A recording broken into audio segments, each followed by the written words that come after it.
Assalamualaikum warahmatullahi wabarakatuh. Baiklah, dengan saya Nisa Ramania. Di sini saya akan membahas tugas sistem informasi manajemen di minggu yang selanjutnya. Nah, di soal yang pertama itunya mengapa keamanan informasi harus menjadi perhatian utama para manajemen. Nah, kalau menurut saya keamanan informasi data yang dirahasiakan dan penting dari para pengguna.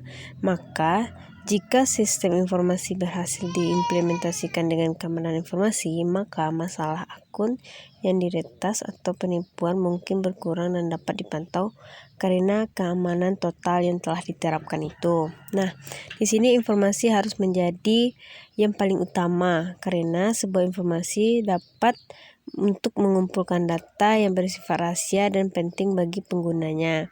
Dan di sini informasi tersebut dapat digunakan sebagai identitas atau hak untuk yang tidak dapat diketahui atau yang bisa diketahui oleh para penggunanya. Nah, lalu keamanan informasinya mengacu pada sebuah proses dan kebijakan yang dirancang untuk melindungi informasi dan sistem informasi organisasi dari akses, penggunaan, pengungkapan, gangguan, modifikasi, atau penghancuran yang tidak sah. Lalu soal yang kedua yaitunya apakah keamanan merupakan masalah teknis, masalah bisnis kedua? Dukung jawabannya. Nah, kalau menurut saya keamanan adalah masalah teknis dan bisnis. Masalah teknis karena semua jenis perangkat seluler dapat diakses oleh peretas. Nah, kalau pada masalah bisnisnya karena perusahaan mungkin tidak melakukan pekerjaan yang cukup baik dalam mengamankan sebuah informasi pribadinya.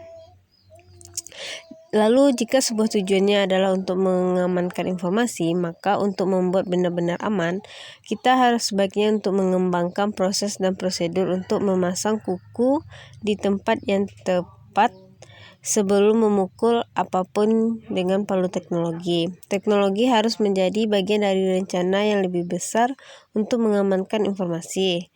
Menurut Denis Delvin, Kepala Petugas Keamanan Informasi di Universitas Brandeis, dia mengatakan kepada Wakil Presiden dan Rektor Brandeis untuk perpustakaan dan teknologi informasi.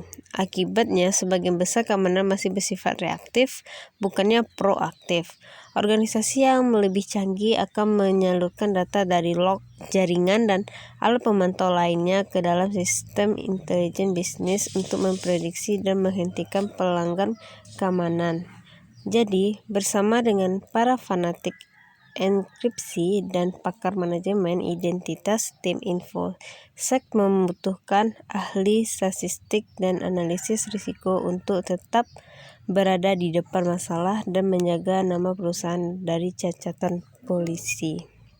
Lalu soal yang ketiga di sini yaitunya mengapa Sarbanes-Oxley Act berdampak pada keamanan informasi. Nah, di sini Undang-Undang SOX tersebut mencakup tanggung jawab Dewan Direksi Perusahaan Publik yang akan menambahkan hukuman pidana untuk pelanggaran tertentu dan membuat peraturan untuk menentukan bagaimana perusahaan publik harus mematuhi hukum.